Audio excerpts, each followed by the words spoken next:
This is Excellence Academy. You're welcome to today's English lesson. My name is Mr. Justin. Today we'll be looking at noun phrase and its functions in English. A noun phrase is a group of words with no finite verb and does not make a complete sense. So when we talk about noun phrase, we are talking about a group of words, but there is no finite verb there, and then it does not make a complete sense. But to some extent, it makes sense. A noun phrase has a noun or a pronoun as its head word and can be pre-modified by an article or determiner and an adjective. So now we're talking about this noun phrase. So let's look at how we're going to derive noun phrase. How are we going to get noun phrase? A noun phrase, we can get that using determiner plus noun. So when we add determiner plus noun, we get the noun phrase that we want. Example, we have the man, the man. So we have the determiner there, which is what? There. And there is a determiner, and that is an article, right? And that is definite article. So determiner plus noun, the man. Another example, a book. A book, A is the determiner, and that is what? An article, and that is indefinite article. A book. Then the book there is the noun. So we can get a noun phrase by putting together determiner and noun. We can also derive noun phrase by adding determiner plus adjective and then plus noun. How can we do that? Then we have determiner. Let's go with the th. All right, the, the beautiful girl. There is a determiner. The adjective there is beautiful, and the girl. And girl is what? Noun. Okay, the noun there is girl. So we have the beautiful girl. All right. So we have another case, the blackboard. There is a determiner, which I told you is an article, and that is definite article. So the blackboard becomes the what? The noun phrase that we can derive through determiner, adjective, and the noun. So we also have another one, which is adjective plus noun. All right, adjective plus noun. My mother, my mother. We also have White House, White House. My is what? The adjective, and mother is the noun. We have white as the adjective, and then we have house as the noun. So this is how we can derive noun phrase in English. So now let's look at the functions of noun phrase in English. The functions of noun phrase in English. All right, remember noun phrase, NP, noun phrase. Okay, a noun phrase performs the following grammatical functions in English. All right. So one, it functions as what?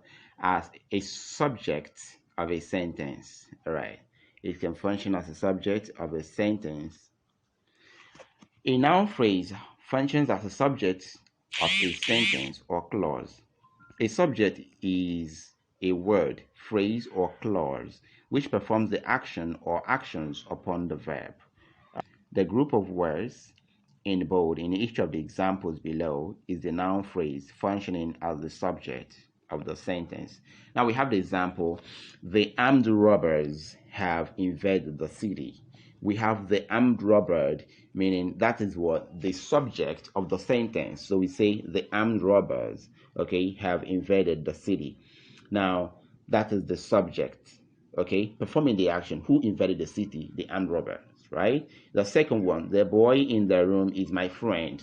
The subject there is the boy in the room, because the boy in the room is the person we are talking about, right? So that is the subject of the sentence, the boy in the room.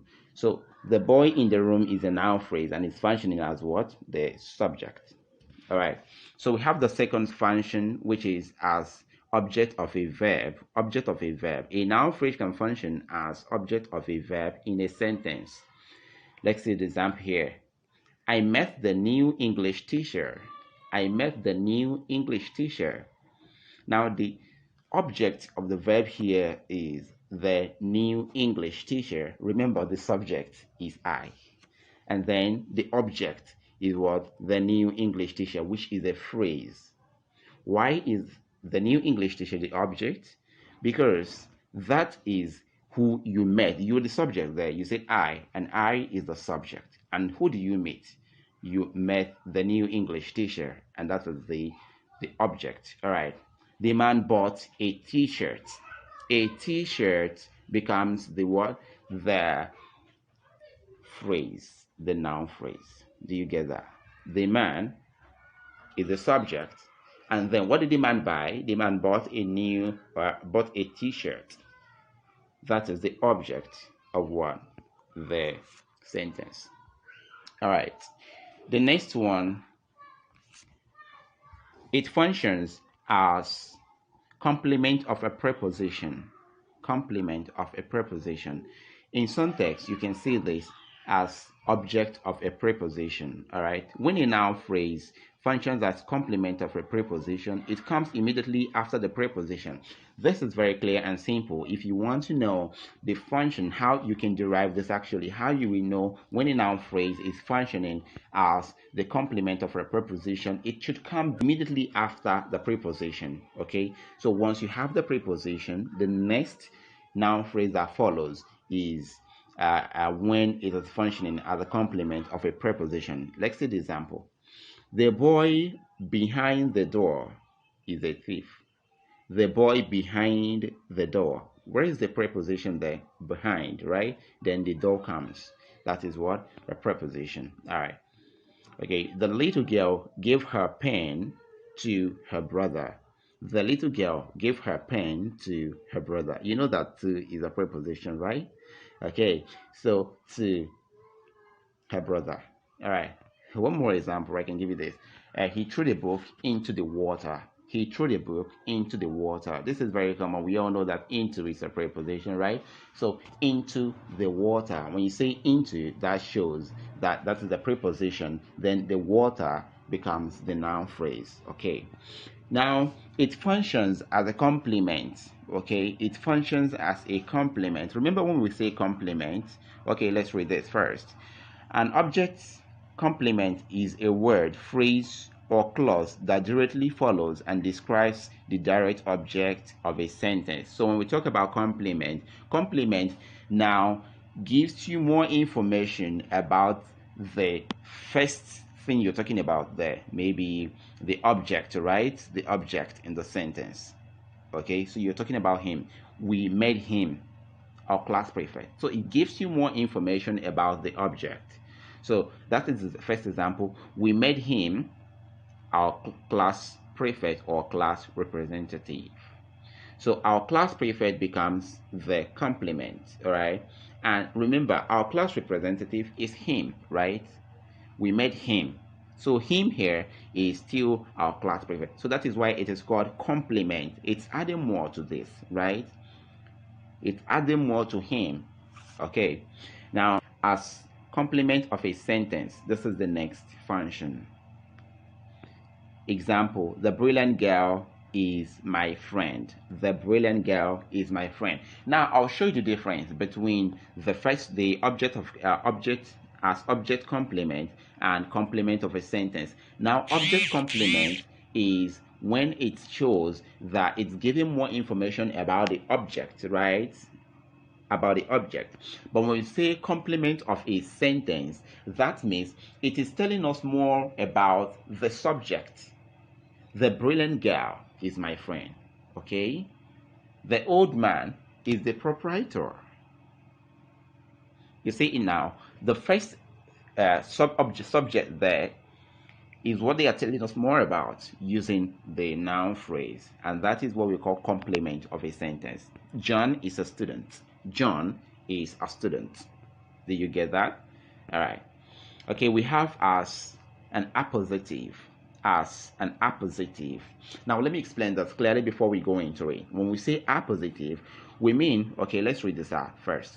An appositive is a word, phrase, or clause that modifies or explains another noun or noun phrase. Now, when we talk about appositive, appositive explains another noun or a noun phrase, explains something. Okay, let's see example now. Mr. Tammy, our new English teacher, is a good teacher. Oh, okay. Mr. Justin, our new English teacher, is a good teacher. Now, Mr. Tammy here is our new English teacher. If you remove Mr. Tammy, you can say our new English teacher is a good teacher. If you still remove our new English teacher, you can still say Mr. Tammy is a good teacher. But then, when you have the noun phrase there, our new English teacher, it's trying to tell you that Mr. Tammy is a new English teacher. So it is describing or explaining the noun, Mr. Tammy, right? Baba, the musician, is very rich.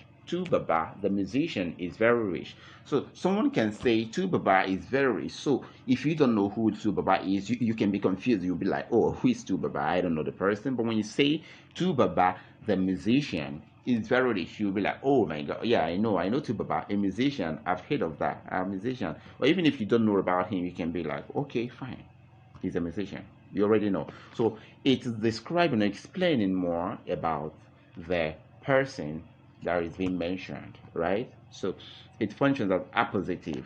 Let me give you more examples that you can need to know. My grandfather, the farmer, bought a new land, right? My grandfather, the farmer.